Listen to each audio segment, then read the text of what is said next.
개원여고 친구들 안녕하세요. 오늘은 개원여고 국어 수업에 대해서 간단하게 안내를 하기 위해 영상을 찍도록 하겠습니다.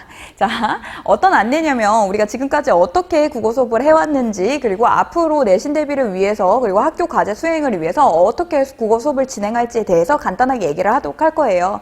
그래서 기존에 듣고 있는 친구들은 쌤 강의를 잘 수강을 하고 있다면 이미 알고 있는 내용이겠지만 한 번 더 우리의 목표를 다지면서 정리를 해보도록 하겠습니다. 자, 진도와 동시에 학교 과제를 해결하는 게 우리 국어 수업의 목적이에요. 그래서 1번에 지금 보시면 의문변동과 어문규정이라고 나와 있는데 가로치고 한글맞춤법 표준어 규정이라고 되어 있죠. 이게 1차 과제예요. 그 다음에 2번 허생전, 요거까지가 학교에서 준 1차 과제였어요. 그 다음에 3, 4가 학교 2차 과제죠. 근데 어쨌든 의문변동과 어문규정이 한글맞춤법 표준어 규정 공부해 오기, 이게 1차 과제인데 어떻게 그냥 공부해, 그죠? 그리고 아시겠죠? 쌤이랑 공부를 계속 한 친구들은 알고 있어요. 뭐를 알고 있어? 어문 규정이 결국에는 의문 변동을 알아야 풀 수 있다는 거. 그치? 그래서 의문 변동과 어문 규정을 쌤이랑 사실 12월부터 같이 했던 친구들은 벌써 3번째 나가고 있는 거고, 1월부터 같이 했던 친구들, 2월부터 같이 했던 친구들은 벌써 2번째 나가고 있는 거예요. 그래서 지금 문법 교재가 또 한 권이 또 끝나고 있지? 그치? 벌써 3번째 하고 있는 거예요. 사실 12월부터 했던 친구들은.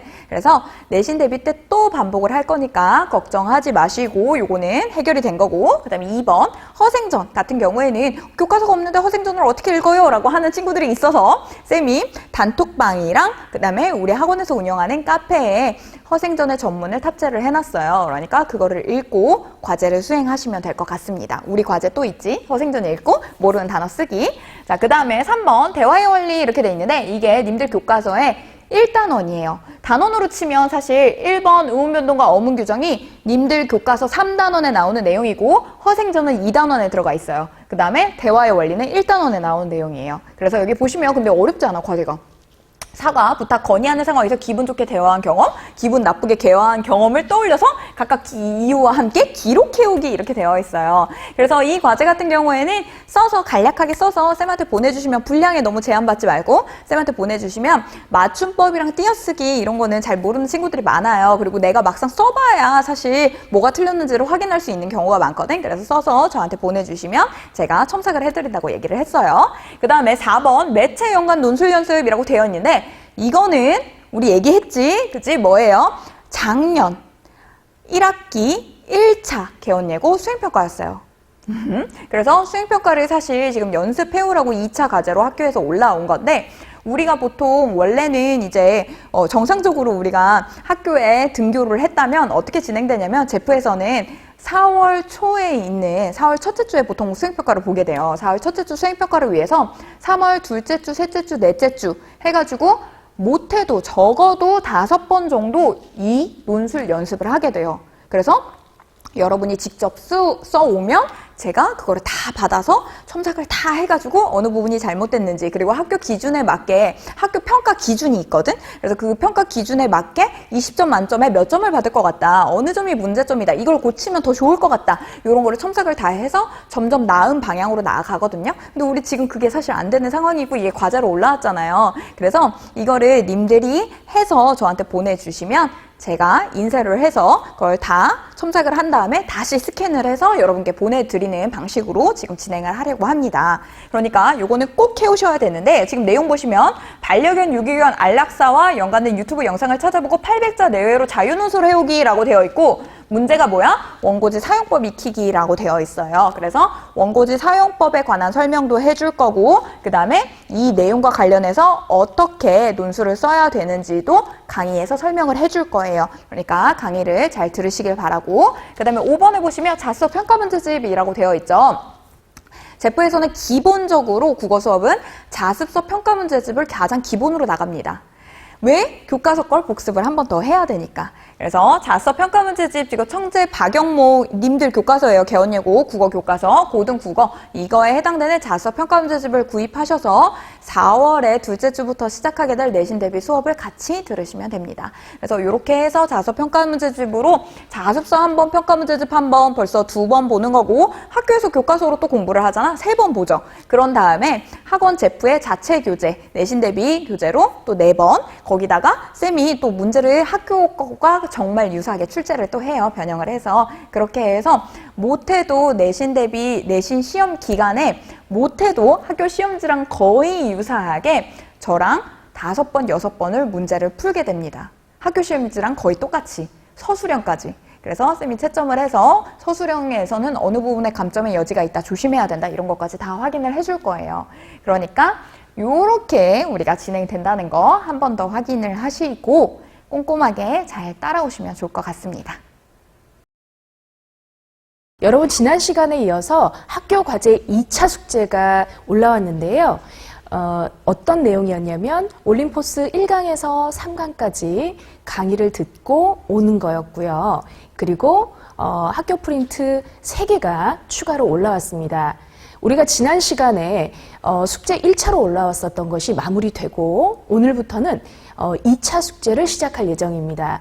그럼 1차 숙제가 어떤 것이었냐면 교과서 1과하고 2과하고 단어 외우기, 그 다음에 1과 2과 문법 프린트 완성하고 안에 문제 풀어오기. 그래서 교과서가 있었고요. 그리고 두 번째는 올림포스 단어 외우기, 그리고 올림포스 1강부터 4강까지 풀어오기였습니다.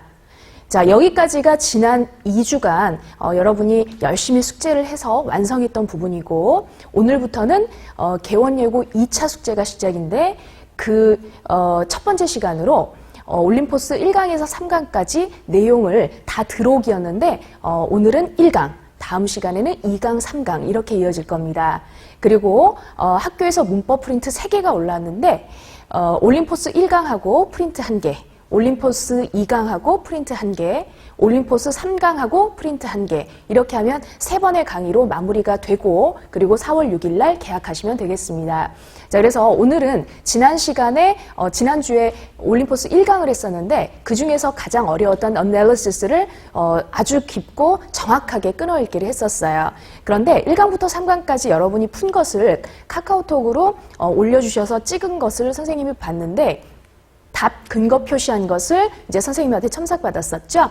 자, 그런데 그 부분도 아주 잘했지만 글 내용을 정확하게 해석하고 아래에 있는 내신형 문제까지 전부 꼼꼼하게 다시 선생님이 풀어줄 예정입니다.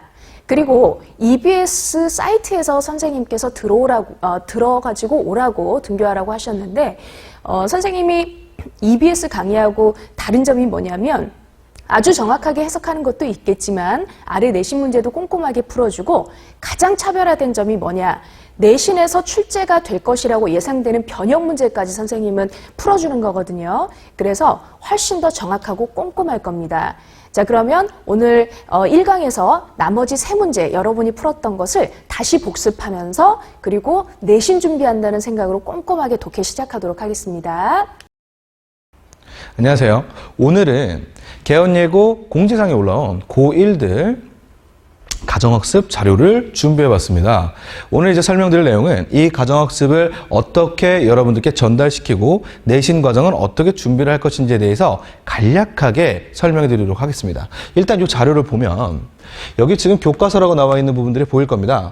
이 교과서라고 말하는 이 부분은 실제로 여러분들이 학교에서 배우게 될 교과서와 동일한 책입니다. 자, 그렇기 때문에 여기에 나와 있는 이 내용들은 사실상 수행평가에 들어가지 않을 것이라고 예상할 수 있겠죠. 그럼 우리가 풀어야 되는 문제는 여기에 있는 소단원 평가들, 이게 6문제씩이거든요. 그리고 밑에 있는 소단원 평가들, 그리고 이 위에 수학상 부분, 다항식 부분에 시험에 나올 만한 연습 문제들을 한 16문제에서 18문제 정도 묶어놓은 파일 3개가 있습니다. 이 동그라미 쳐놓고 요 녀석들까지가 아마 수행평가를 검사하게 되면 이 녀석들을 제출해야 되지 않을까 예상을 한번 해보고 있습니다. 거기에다가 양이 워낙에 방대하기 때문에 마침 좋지 않습니까? 여기 교과서도 있고 여기 PPT로 개념 정리라고 나와 있는 이 부분들도 있기 때문에 얘네들을 가지고 저희는 방학 때 배웠었던 내용을 한 번 더 복습하는 시간을 갖도록 했고 여태까지 벌써 4번의 수업을 진행을 그렇게 해온 겁니다. 거기에다가 플러스로 저희는 지금 여기서 풀었었던 문제들을 네, 쉽게 예상할 수 있을 겁니다. 시험에 나오는 난이도보다 조금 쉬운 난이도라고 제가 설명도 했고, 그리고 실제로 시험에서 이 난이도보다 조금 어렵게 나온다는 것도 눈치채신 부분들이 있을 거예요. 방학 때 저희가 했었던 난이도보다는 훨씬 쉽지만 왜 그렇게 어렵게 가르쳤는지에 대해서 정확하게 알아야 됩니다. 저희가 시험 준비를 하고 있는 이유는 100점을 맞기 위해서입니다. 왜냐? 시험 난이도가 정말 여기 나와 있는 문제들처럼 쉽게 나온다면 조금만 공부해도 더 손쉽게 점수를 받는 친구들이 있을 겁니다. 그러면 등급을 내는데 필요한 변별력은 어려운 문제 한두 문제와 서술형 문제를 까다롭게 함으로써 변별력을 내려고 하겠죠. 그죠? 자, 저희는 그 부분을 준비하기 위해서 어려울 수 있는 문제들을 대비한 난이도를 높인 문제들을 겨울방학 때 준비를 했었던 거고요. 서술형에서 나올 수 있는 그 까다로운 부분들은 이제 내신 준비 기간 때 저와 함께 준비를 하게 됩니다. 자, 그래서 여기를 보시면 이게 이제 작년 여러분들의 수학 시험지입니다. 자, 좀 자세히 보이지는 않지만 이러한 시험지들 작년 것뿐만 아니라 재작년, 재재작년 3년치에 나와 있는 기출문제들을 유형별로 다 분석한 후에 그 유형에 맞는 문제들을 모아서 내신 기출문제를 만들게 됩니다. 여러분이 당장 풀어야 되는 문제들이고요. 그리고 여기서 우리가 중요하게 봐야 되는 건 여기에 있는 선택형이 15문제, 그리고 서술형은 5문항이라는 걸 잘 봐야 됩니다. 선택형과 서술형 합쳐서 20문제, 이 20문제가 그렇게 많아 보이지는 않지만 그렇다고 해도 다항식 연산이라고 하는 부분과 인수분해 부분이라고 하는 부분에 있는 유형별 문제들을 다 넣기에는 충분한 부분입니다. 자, 저희는 내신 준비를 어떻게 준비할 것인지에 대해서 조금 더 디테일하게 말씀을 드리도록 할 건데, 내신 베이스라고 나와 있죠. 여기 써 있는 완료수 60점은 기분 탓이야? 아니야. 이거 다 풀면 더 높게 나오는 사람도 있을 수도 있고 더 낮게 나오는 사람도 있을 수도 있습니다. 근데 이거 중요한 건 뭐냐면 저희가 방학 때 했었던 난이도보다는 훨씬 쉽지만 이 유형들은 시험에 나오는 유형들을 분석해서 넣어 놓은 문제들이기 때문에 이 문제에서 한 문제 한 문제 풀어보다가 막히는 부분이 있다면 그 부분이 지금 자신이 부족한 부분이다, 모자란 부분이다 생각을 해야 됩니다. 거기에다가 문제 수가 조금 많아요. 중간에 복소수라고 써 있는데 555번인 거 보면 약간 느낌 오시죠? 얘는 문제가 985문제입니다. 되게 많지. 하지만 이 985문제의 난이도는 저희가 이번 수행평가 준비해주는 그 문제의 난이도보다 조금 어려운 정도의 수준으로 냈기 때문에 아마 이번 내신 시험을 준비할 때 아주 적절한 난이도라고 생각하시면 됩니다. 그리고 두 번째로 봐야 되는 게 무엇이냐? 그렇죠. 서술형이 다수 문제였으니까 당연히 서술형에서 개원예고 선생님들은 까다롭게 볼 수밖에 없습니다. 왜? 문제가 쉬우니까 변별력을 줘야 되거든. 그러려면 서술형을 되게 깐깐하게 볼 텐데 당연하죠. 서술형은 어때요? 나올 수 있는 유형이 정해져 있습니다. 그 정해진 유형들을 누가 식을 빠뜨리지 않고 정확하게 쓰는지를 보는 시험이기 때문에 저는 당연히 이 내신 서술형 문제도 준비시킬 수밖에 없겠죠. 당연히 모든 과정에 있는 서술형 유형을 다 넣어놨습니다. 자, 그것까지 완료하면 80점이다. 100점 나올 수도 있어. 근데 안 나올 수도 있으니까 한번 써놨고요. 그리고 나서 내신 실전이라고 보이시죠? 이건 우리가 아까 얘기했었던 변별력을 주기 위해서 어렵게 내고 있는 그 문제들의 난이도 정도로 책정해서 모아놓은 문제입니다. 뭐 당연히 아까 기본 문제보다는 문제 수가 줄어들었겠죠. 하지만 난이도가 있기 때문에 신경을 써야 되는 거고, 여기 완료시 80점 아니야 원래 100점인데 여기 잘못 나와 있는 거야. 여기까지 하면 100점 맞을 수 있어요. 그런데 하나 더 있습니다. 내신 기계라는 부분이죠. 왜냐? 시험 문제를 선생님이 내셔요. 근데 선생님도 사람이십니다. 기분이 좀 안 좋아. 그날 갑자기 문제 어려워져. 그럴 때 대비해서 그 앞에서 봐서 내신 실전보다 조금 더 어려운 문제를 준비해봤습니다. 너희가 뭘 좋아할지 몰라서 다 준비해본 거야. 하지만 이것까지 다 완료한다면 플러스 알파 120점 줄 수도 있습니다. 그럴 리는 없어. 자, 그렇기 때문에 우리는 지금 내신 베이스, 서술형, 그리고 실전 기계 이 네 가지의 유형을 가지고 준비하게 될 거고, 아까 보여줬었던 내신 베이스는 985문제지만 서술형과 실전과 기계 이 세 부분을 다 합치면 196문제입니다. 맞습니다. 여러분은 1200문제가량 내신을 준비하게 될 겁니다. 그 문제 중에서 시험 문제가 없을 리가 없겠죠.